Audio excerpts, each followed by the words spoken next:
Here's example 2 of a transformation from its parent function. What we have is a parent function, f of x equals x squared.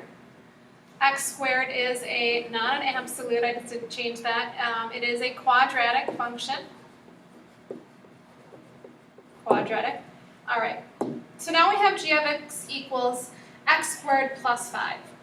Where is this plus 5 at? Is it inside? No, it's at the end of the equation. And it's a plus 5. So if we go to our chart, it's at the end,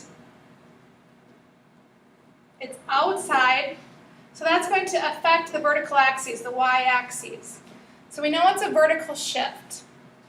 Now, this number is a plus 5. Plus, so it's going to shift it up 5 units.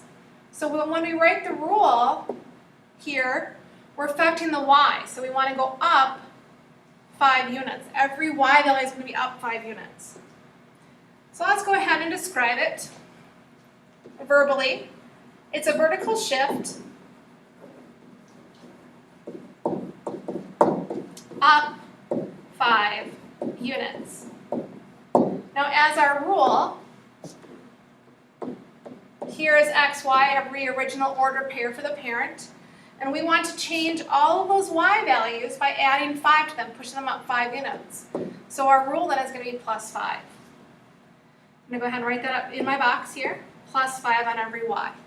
All right, so let's go ahead and graph our parent function first. And then we will graph the g of x function with the transformation. All right. So just like our last example, we're going to evaluate the function for these 5 values.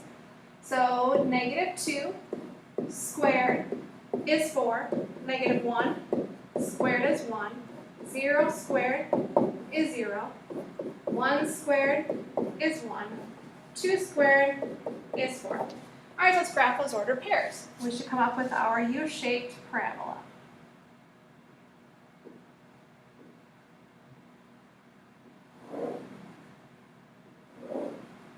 Alright, there's our f of x function, our parent. Now, we said our rule is adding 5 to every y value.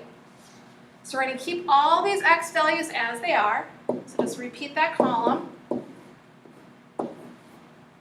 And now all of these y's, we're going to be adding 5. So 4 plus 5 is 9. 1 plus 5 is 6. 0 plus 5 is 5. 1 plus 5 is 6. 4 plus 5 is 9. So these are the order pairs that we're going to graph to have our new function g of x. So the first order pair is negative 2, 9, negative 1, 6, 0, 5, 1, 6, 2, 9. And there is our new function for our g of x. Now we do want you to find the domain and the range for the g of x function. Well, the domain for the g of x function, every number on the x-axis exists. So it's negative infinity to positive infinity. Every number is working, but not our range. If you look at this horizontal axis, where y equals 5, everything above that is true in the green. So in this case, our range is y is greater than or equal to 5. Everything above that line exists for the y, the range.